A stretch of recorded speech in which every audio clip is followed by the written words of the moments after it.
Writing Out Loud, a program designed to explore in-depth interviews with writers to hear that words have voices. Our hostess for today's program is Teresa Miller, Executive Director for the Oklahoma Center for Poets and Writers at OSU Tulsa. Hello everyone, I'm Teresa Miller and welcome to Writing Out Loud. My very special guest today is legendary filmmaker Ken Burns. Thank you for being here, Ken. Oh, it's my pleasure. Thank you for having me. And thank you for all you do for PBS. There's a new film series, The War, about the Second World War coming out September 23rd, 2007 on PBS. Why the war? Why now? You know, it has been, it seems, done to death, but we're now at a crucial tipping point. We're losing veterans at a rate of 1,000 a day in the United States, and our knowledge of what happened among our kids is atrophying. And this is a horrible situation to find ourselves in, a kind of double negative. We're losing this precious inheritance that their memory represents, and we're getting dumber about what actually happened. So we're set out to tell a bottom-up story of the Second World War from the eyes of just a handful of people in 4 geographically distributed towns, and see the war through their eyes, and therefore appreciate it from the way war should be appreciated, from the people who did the fighting, and I'm sorry to say the dying. When you say we're getting dumber, do you mean about the particulars about the war, or do you mean about the philosophy of war? Well, I think all of those things. I think the less you know about your past, and yes, we are losing so much information. I mean, a lot of kids, an ungodly number of our graduating high school seniors think we fought with the Germans against the Russians. I had a question today from somebody who said that he had been touring a World War II site in the United States, a battleship or something, and the teacher said, "Come on, students, let's go over and find out what World War XI is." Wow. 2, meaning 11. Oh my gosh. And this was the teacher, not the student. So we're in desperate shape.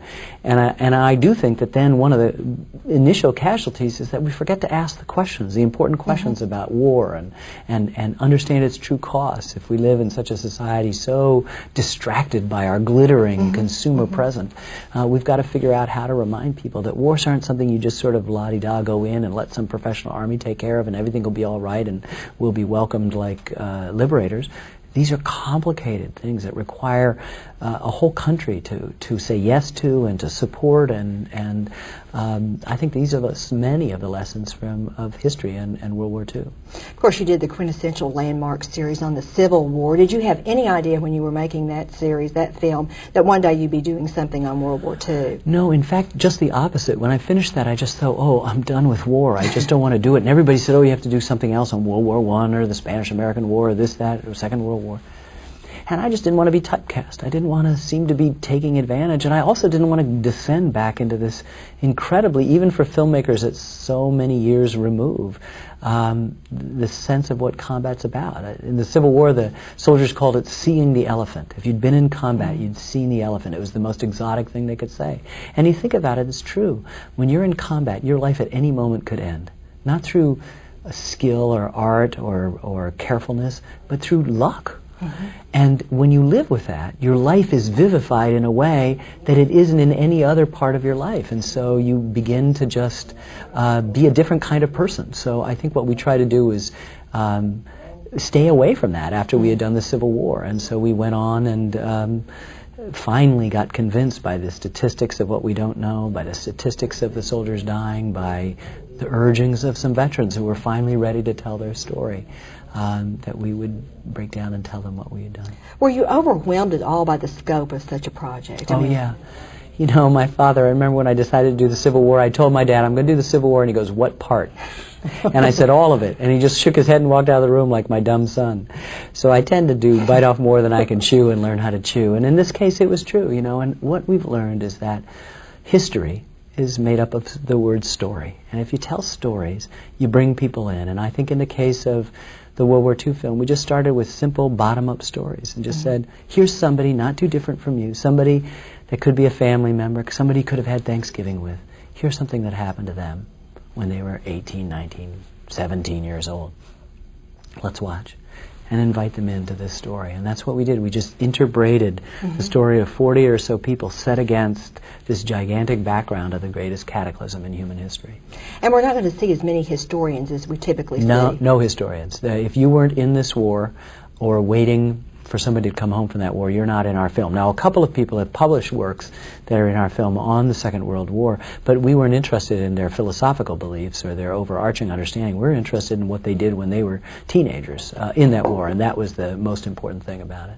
You mentioned that the film's anchored to 4 quintessential American communities. How did you pick those communities? You know, I'd like to just tell you that it was a dart on the map, and it's sort of like that. We wanted a northeast town, we wanted a southern town, we wanted a western town, we wanted a midwestern town, and we got them. And it could be any town. Could have been your hometown, could have been anybody's hometown.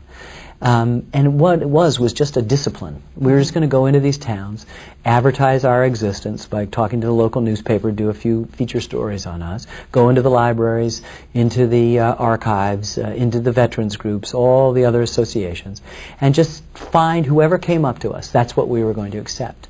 And get to know their stories, delve into their personal archives, match it with a large public archive that we're sort of familiar with, and then try to tell a story, try to weave it all together into a complicated tapestry. You even had quite an outreach campaign, didn't you, to find undiscovered footage? We spent years in the depths and the bowels of the National Archives and other archives because too often we have in our business an expression called B-roll. Well, where somebody's talking, you just run some footage, it's sort of illustrated. And I got the feeling that so much of what I saw on cable channels about the Second World War was like B-roll. It wasn't immediate. It was just sort of place marking. It was just sort of marching along, vamping, we say in music. And it just didn't appeal to me. We wanted to give an experience. We wanted to be able to answer the question that animated, what was it like to be in that war? And that meant we had to get footage that hadn't been seen. We had to find out the ordinary moments when the soldiers are giving each other shaves and haircuts and laughing and playing. We had to bring the sound effects up. All the footage is silent. We had to add the effects to give the reality of it. And we had to get out of the way. We didn't want to be distracted by strategy and armaments and everything Nazi. You know, they call the Hitler channel is the History Channel because it's so fascinated with that. And we just wanted to tell a different kind of story. And I think we have. And it's very intimate. It's very personal. It's very emotional. And it's for everyone.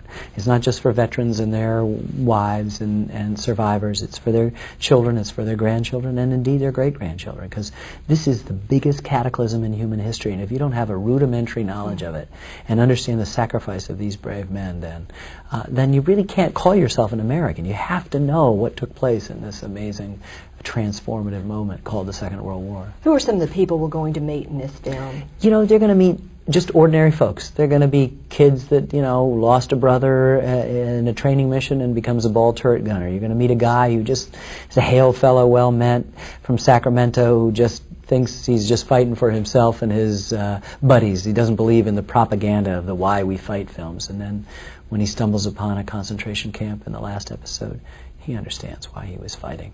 You're going to find housewives waiting at home. You're going to find little kids. We have 3 little kids. One of them was 6 to 10 in Laverne, Minnesota, collecting scrap, doing his part.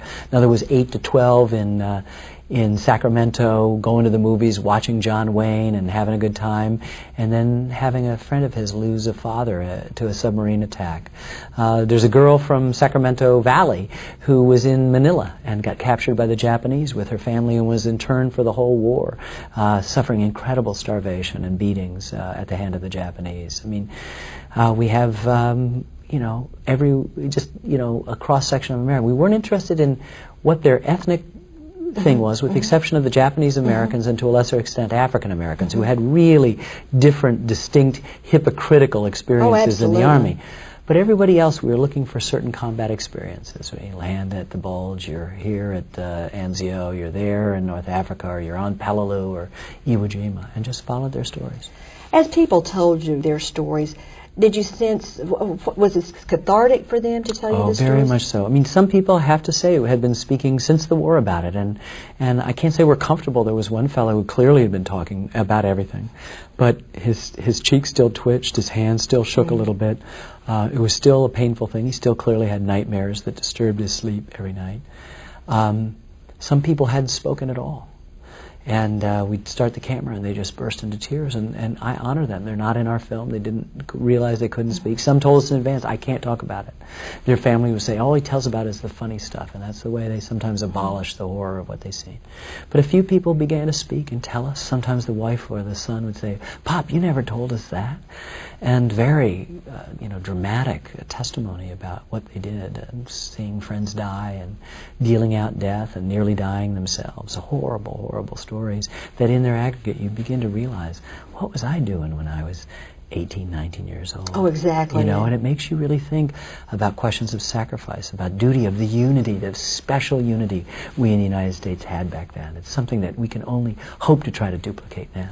This morning I heard you speak about the unique situation of Japanese Americans and how many of them were some of our most loyal combat men. Tell us a little bit about that circumstance. Well, I think we now know, it's common knowledge, we paid some reparations, that we took about 112,000 Japanese Americans from their homes and their businesses, their livelihoods, their neighbors on the West Coast, and moved them inland to relocation internment camps, where they spent most of the war under barbed wire and armed guard. And what is less well known is that military recruiters, after first classifying these loyal Americans as enemy aliens unfit for military service, reversed policy and asked them to volunteer, not for a specific branch of the service, but for frontline combat duty in the Army.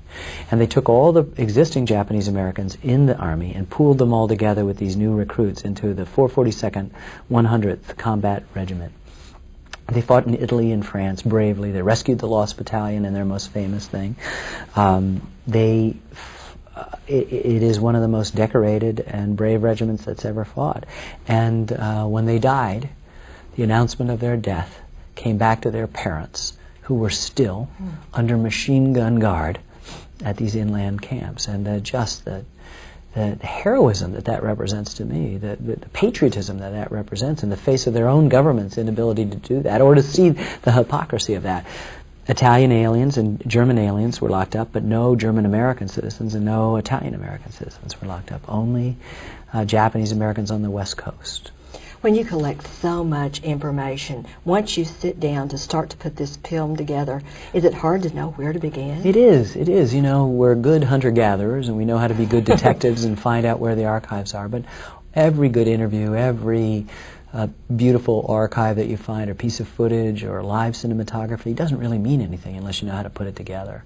So I think the most critical juncture of our film is when we get in the editing room and begin to say, where do we begin? How do we start working with this? What kind of intimate story do we tell? What kind of large or overarching story do we need to tell? Who do we include? Who do we unfortunately have to leave out? And in a film like this, we leave out so many different stories. Of course, all the other towns that we didn't cover, and even within these towns, I'm sure we missed wonderful people.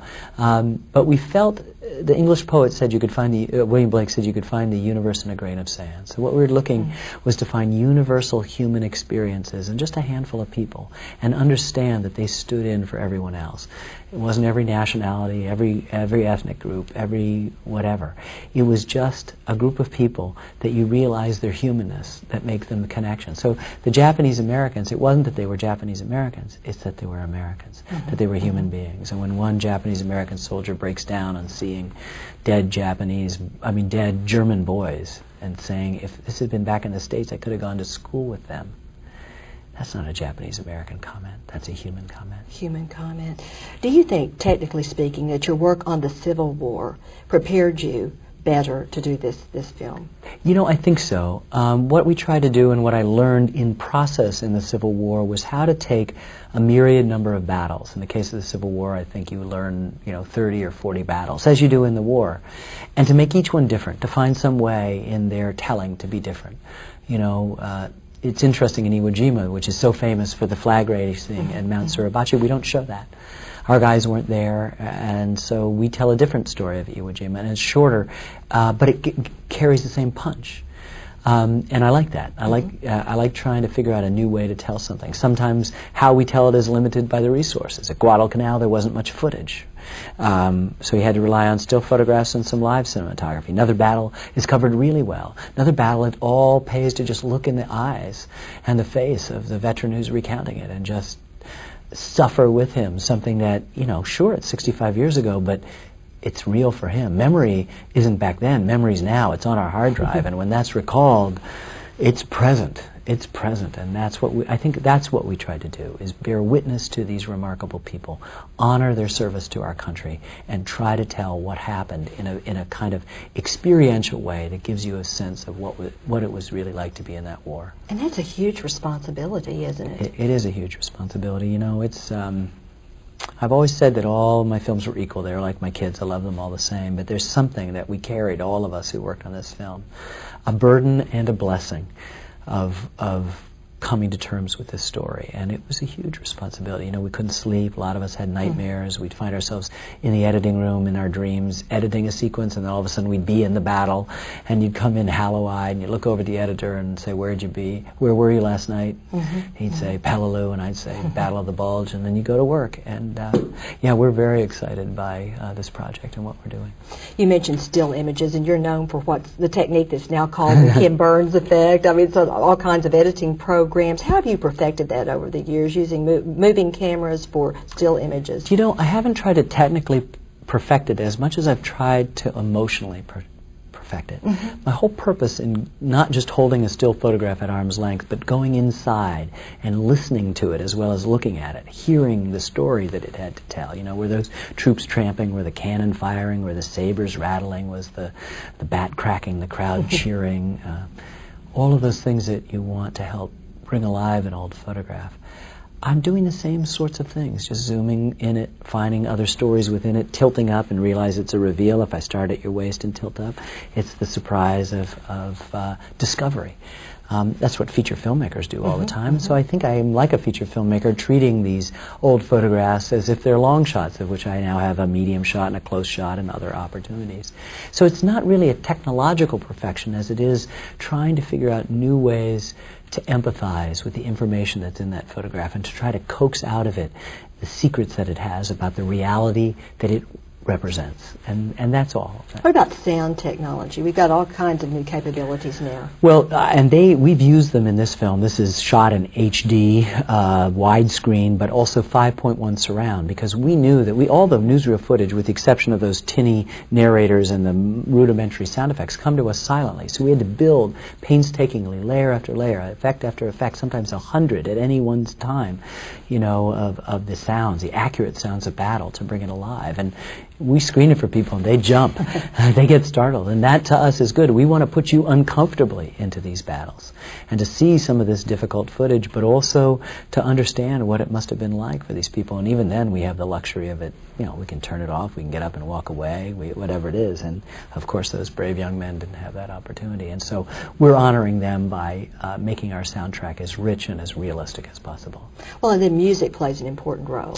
It does. Music is, traditionally something you do after the fact. You add it, you score it, and you're hoping to amplify emotions you hope exist. We record our music in the beginning so that it helps to direct the pace and the feeling from the get-go. So it's, for lack of a better word, organic or authentic to the piece.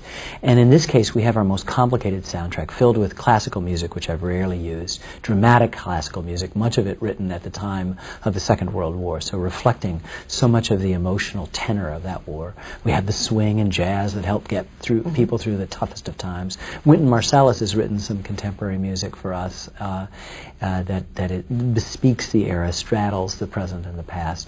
And we discovered from a friend of ours who wrote this beautiful anthem, American Anthem, this amazing piece of music that will become the sort of linchpin of that soundtrack.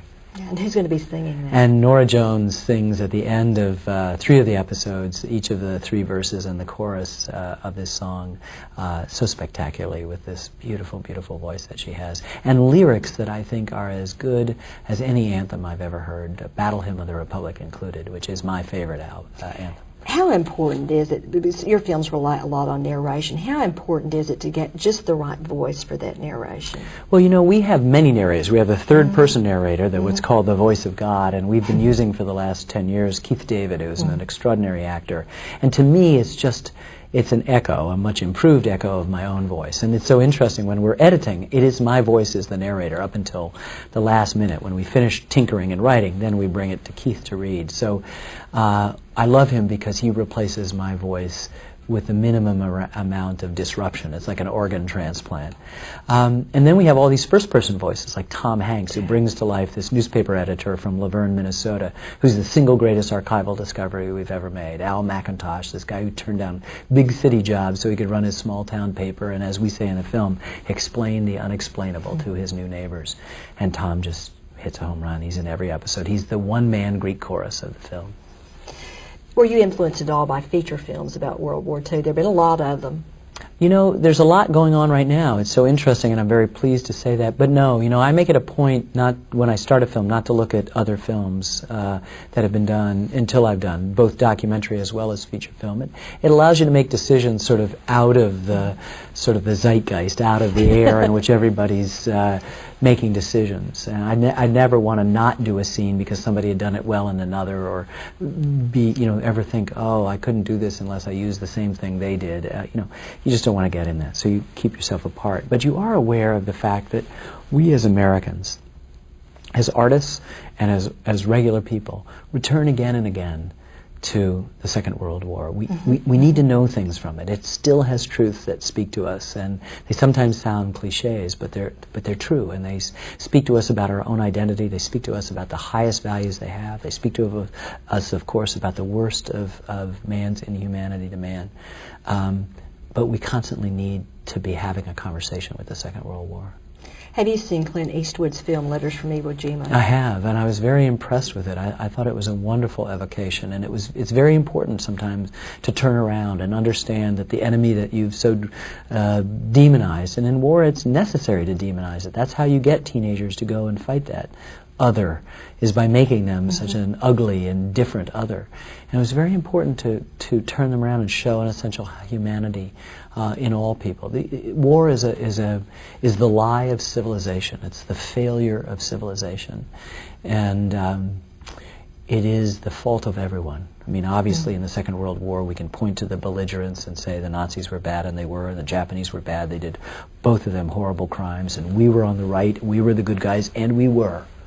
But once you get into war, what happens is a horrible, horrible thing that takes place. Those lines blur.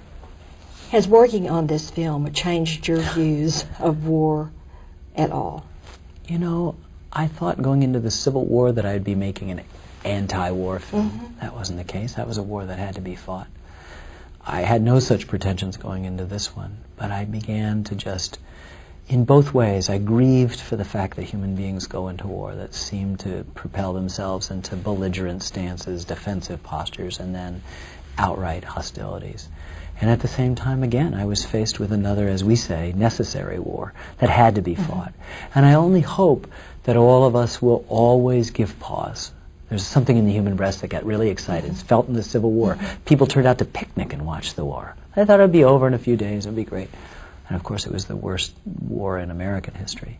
And then you have the Second World War, and there's this excitement, this drumbeat to go to war, or today. And I think people just have to be reminded of the cost. Let's just make sure that when we make that horrible, ultimate decision to go to war, that we're absolutely sure that this is the right thing to do.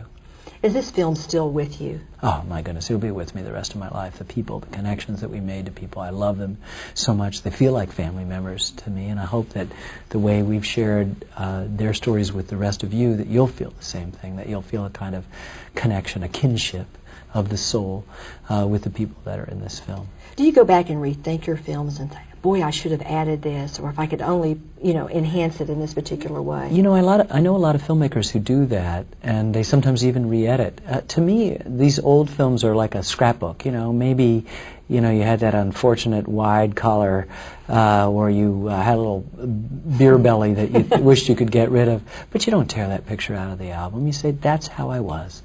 So I look at these films, and I fortunately work in public television that permits me to make the films I want. And then at the end, I get to say it's over. And if it's over, then that's it. And I can go back and look at it and say, yeah, I think I've gotten better as a filmmaker, but that's an accurate snapshot of who I was as an artist back then. You said once that you consider baseball and jazz to be sequels to the Civil Yes, War. I do. Do you think all of your films are really sequels to each other? in a Well, sense? no, I think that those were interesting way. I mean, they were united by the theme of the Constitution, baseball, and jazz being the great improvisatory gestures. The Constitution's greatest failure being the Civil War and finally the end of slavery. I see all of the films as asking the same question, who are we? And they're more like patches in a quilt. They're all interrelated, and you begin to see that the threads, the warp and woof of how things are, blend into the various films. And so there's not really distinctions. These films have a beginning, a middle, and the end, and you can watch them on their own. But I think as you step back from all of them or get a chance to see them all, you begin to see the interrelationship between them, and you begin to appreciate that we are all connected together, and that is in the end the purpose of it. The historian Arthur Schlesinger, who just died, said something that I've been using for years. He said, "We suffer today in America from too much pluribus and not enough unum," referring to the Latin motto of the United States. If I had to say there's one thing that my work has been about over these last 30 years, it's been about unum, trying to figure out how we can come back together from this fractured society that we find ourselves in, where we're so quick on the draw, quick to shoot first and ask questions later, so quick to judge the other when they're so similar to ourselves. And I think history is one of the medicines that helps you heal you from that kind of disease. We yearn for community, and almost everything in our daily lives is the opposite direction. We've got 500 channels and nothing's on. We live in our gated communities. We think that if we buy things, everything will be all right. And we forget that the sustaining things, the love of the other, the relationships that we have, won't take care of us, and of course they will. As you look back on your films, as you look to the future, are you optimistic about this country? I have to be. I love my country. I don't know anyone who loves their country more than me. And so I have to remain optimistic. Sometimes as you see what's happening, the tide of anti-Americanism that's in not just our enemies, but among our allies, you begin to despair a little bit. But you can't stop. You can't give up. We have important epic verses that we still are to sing as the great nation does, and I look forward to trying to sing those. Ken, thank you so much for being here. Congratulations on Thank the you. war. It's a wonderful film. And thank all of you for joining us on Writing Out Loud.